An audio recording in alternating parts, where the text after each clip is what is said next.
Notre nouvel ambassadeur en Australie, Jean-Pierre Thiébaut, nous a dit qu'il appelait à une réorientation de notre aide vers le Pacifique. Nous pensons tous que la rentabilité de l'AFD doit être abordée sous l'angle de l'intérêt de l'État. Nous devons aller vite et fort dans le Pacifique pour être crédibles. Êtes-vous d'accord pour basculer les moyens AFD qui vont vers la Chine au nom du verdissement vers le Pacifique? Je vous remercie. Vous n'avez pas répondu, me semble-t-il, à un point qui attire toujours notre attention et qui est le redéploiement des prêts que vous faites à la Chine. Olivier Cadic vous a demandé s'il n'était pas possible de le redéployer vers le monde Indo-Pacifique où la France a besoin d'accroître son influence. Et vous savez l'extrême réticence que le Parlement a sur ces prêts à la Chine. Savoir que la France prête 250 millions d'euros à la Chine pour la transition écologique, écoutez, ça fait des années qu'on vous dit, est-ce que franchement, il n'y a pas d'autres causes à soutenir et à défendre? Alors on dit que c'est pour garder des bonnes relations, c'est pas pour la gouvernance démocratique, je pense, donc la transition écologique, pourquoi pas, encore qu'ils vont finir par nous expliquer comment il faut faire, parce que j'ai l'impression qu'ils se sont enfin décidés à avancer à grands pas dans ce domaine. Mais sincèrement, prêter 250 millions à un pays qui a déclaré qu'il pouvait, avec un seul chèque, s'offrir le Portugal, est-ce que franchement, ça fait sens?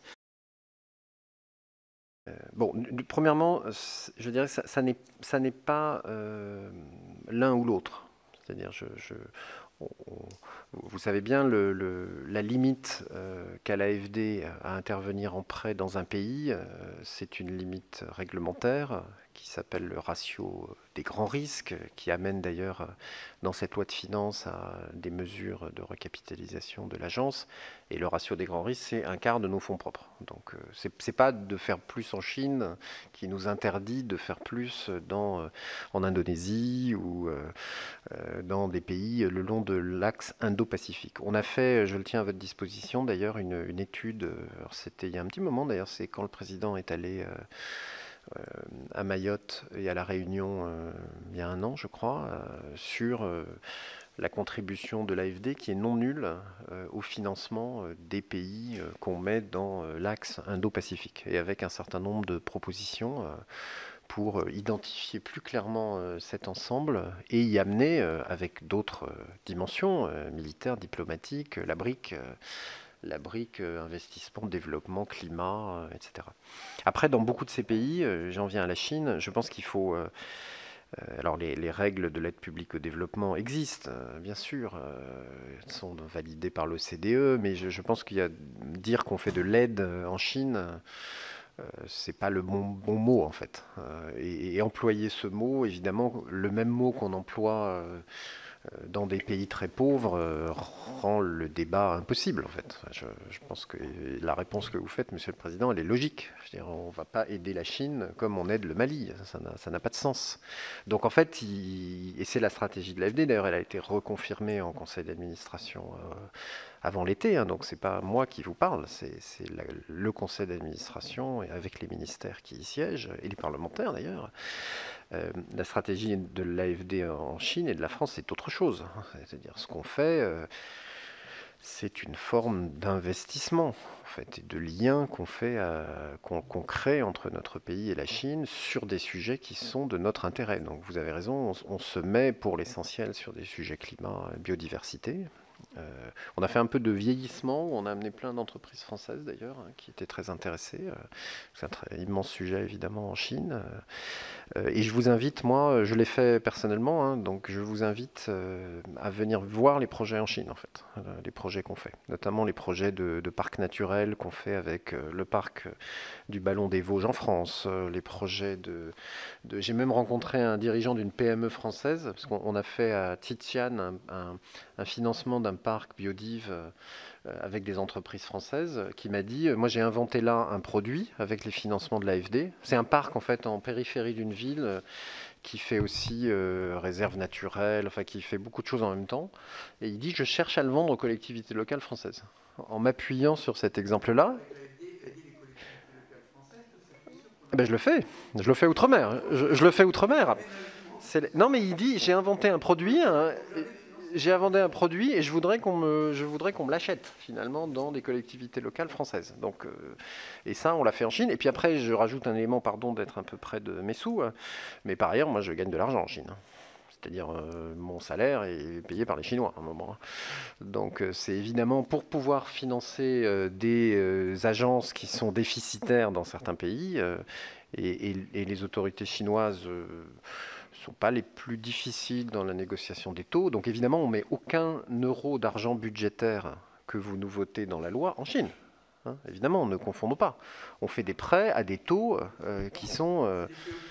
non, mais voyez, d'ailleurs, on a même un effet un peu étonnant, c'est que les Chinois, vous savez, nous achètent des obligations émises par l'AFD, puisque nous, on se finance quand même pour l'essentiel sur les marchés financiers, en émettant des titres, et il y a des gens du monde entier qui achètent le papier AFD, y compris les Chinois.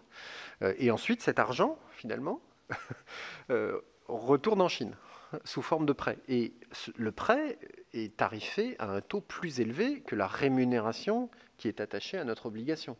Donc en fait, vous avez une boucle financière qui revient à ce qu'en fait, ce soit la Chine qui subventionne l'Agence française de développement. Donc vous voyez, ce circuit financier, c'est vraiment pas de l'aide, c'est autre chose. Et on crée des liens entre, j'aurais plein d'anecdotes que je ne vais pas vous expliquer, entre des acteurs français et des acteurs chinois qui, moi, me semblent intéressants. Et qui ne sont par ailleurs, si on arrête, ça s'arrête, mais ça n'apporte, enfin, vous voyez, ça n'apportera pas plus à un autre pays.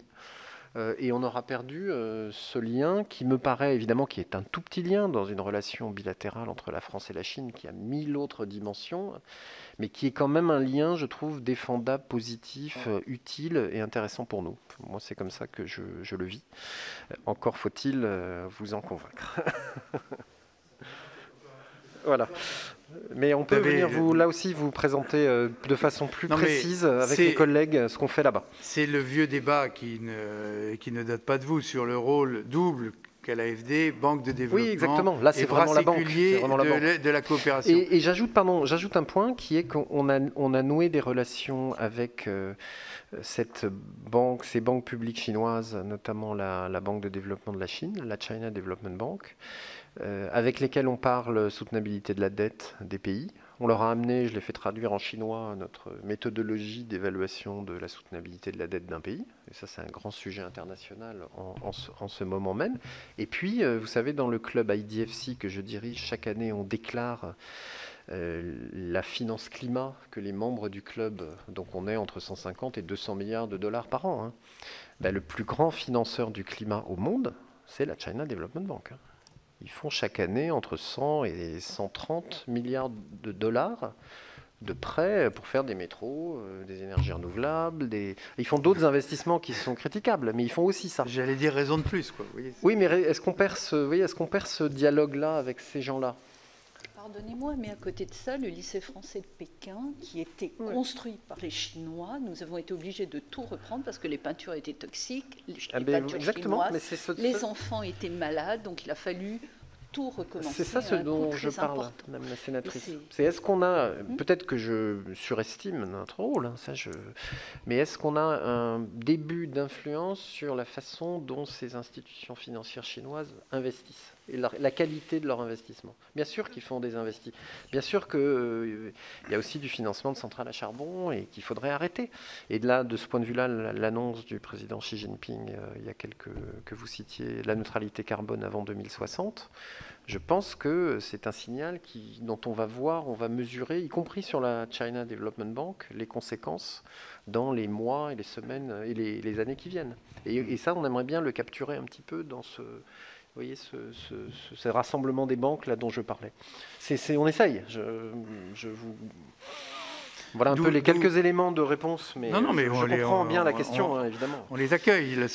Je pense que ça redonne encore plus de crédibilité à notre demande d'évaluation. Et j'aimerais bien du reste que quand des rapports d'évaluation de l'AFD sont réalisés, le Parlement puisse en être informé, parce que vous savez que c'est franchement, d'abord c'est au cœur de notre job, hein, je veux dire, le rôle du Parlement c'est quand même de contrôler l'utilisation de l'argent public, et là moi ça m'intéresserait beaucoup d'avoir une évaluation de la relation avec la Chine par l'intermédiaire de l'AFD. Peut-être que c'est nous qui nous trompons dans nos analyses, la seule chose c'est que j'ai cru comprendre que tant à l'Assemblée nationale qu'au Sénat on était un certain nombre à avoir les mêmes réticences, donc ce serait intéressant d'aller au-delà.